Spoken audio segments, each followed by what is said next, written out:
రైతు భరోసాపై cabinet sub committee సమావేశమైంది. ఎన్ని ఎకరాలకు రైతు భరోసా ఇవ్వాలి అనే విషయాన్ని తేల్చలేదు. ట్యాక్స్ పేయర్స్ ను, ప్రభుత్వ ఉద్యోగులను అనర్హులుగా ప్రకటించాలని భావిస్తోంది. మరోసారి భేటీ కావాలని నిర్ణయించింది. Second one world rapid chess championship విజేతగా నిలిచింది హంపి. ఈ టైటిల్ ను ఆమె రెండోసారి కైవసం చేసుకుంది. హంపీని సీఎం చంద్రబాబు, విపక్ష నేత జగన్ అభినందించారు. బ్యాటర్ నితీష్ రెడ్డికి పవన్ కంగ్రాచులేషన్స్ చెప్పారు. థర్డ్ హెడ్లైన్ కేసీఆర్ ను ఎదుర్కోలేకే కేసులు పెడుతున్నారన్నారు కవిత. ఎన్ని కేసులు పెట్టినా భయపడేది లేదన్నారు. మళ్లీ గులాబీ జెండా ఎగురుతుందన్నారు. తప్పు చేసిన వారికి ఖచ్చితంగా శిక్ష పడుతుందన్నారు రఘునందన్ రావు. ఫోర్త్ వన్ బియ్యం దొంగ పేది నాని నీతులు చెప్తున్నాడన్నారు కొల్లు. కుటుంబం నానికి మాత్రమే ఉందా, మాకు లేదా అని ప్రశ్నించారు జేసీ.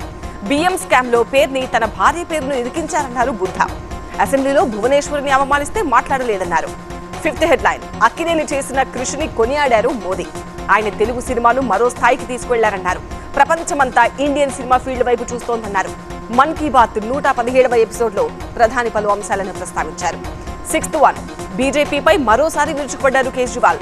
ఢిల్లీలో ఓటమి తప్పదన్న సంగతి బీజేపీకి అర్థమైందన్నారు. ఓటర్ల జాబితాలో అవకతవకలకు పాల్పడుతోందని ఆరోపించారు.